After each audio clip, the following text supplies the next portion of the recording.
It rained for the whole night, so we go to the flower bed first thing in the morning to check on it.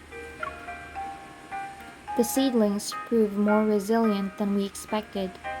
The heavy rain has only made them look more vibrant.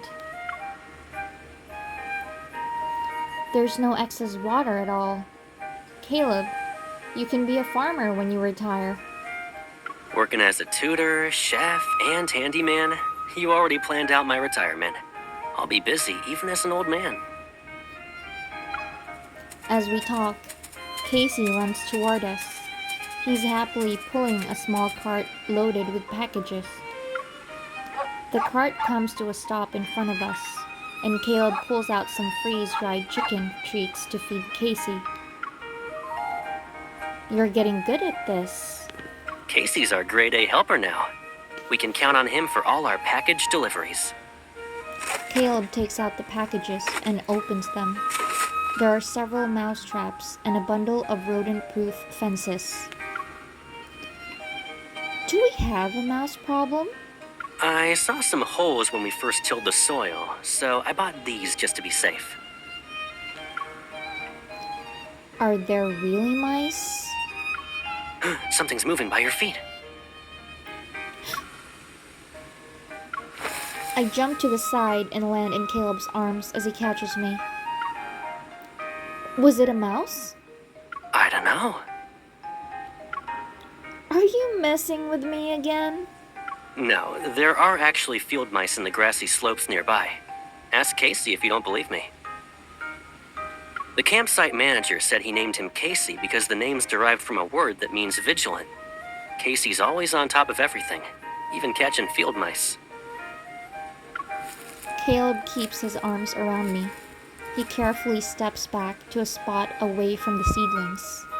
Then he lets go. The field mice will eat the seedlings, so I'm gonna build a fence around the flower bed. Isn't it time for Caleb's personal assistant to report for duty? You mean Caleb's special appointed assistant? I'm still picking out the tools and reading the second page of the manual when Caleb starts working. The manual says this is step 4, but you're already putting it together. What happened to the other steps?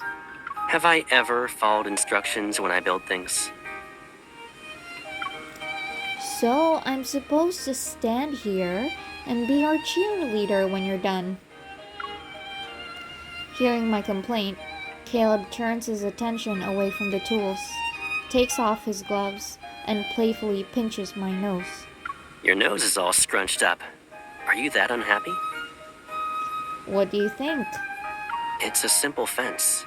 I know I can put it together quickly. Then why should I just sit here and watch you work? I might as well play with Casey instead. Casey eagerly walks over, but Caleb gently coaxes him away. No one's talking to you. You can play by yourself. Why don't we split up the work? You can follow the manual to build one half of the fence, and we'll see who finishes first.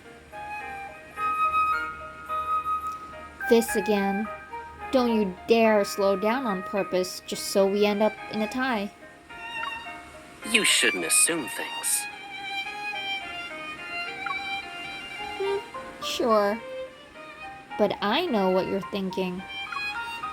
As our familiar banter returns, I notice Caleb's subtle expression of relief and feel my own tension melt away. These tools are under my jurisdiction as your assistant, and since this is a competition, I won't lend them to you. If you're up to the task, then you can show me how those model building skills can come in handy. Should I be grateful that you left me with the materials at least? You did take all the tools. Even with the handicap I created for him, Caleb still manages to finish his half of the fence a few seconds ahead of me. Our fences finally meet, and they form a protective barrier around the flower bed. Nearby, Casey is crouched low to the ground. He's watching something move in the bushes. Dread washes over me. Caleb, look! Over there! Hmm? Just as Caleb looks up, Casey bolts forward. He tramples an entire row of seedlings and knocks over the scarecrow in the process. Proudly carrying a field mouse from the bushes, Casey trots over to us with gleaming eyes. He's expecting us to praise him. I figured this would happen eventually. We really do have our work cut out for us. Our poor seedlings.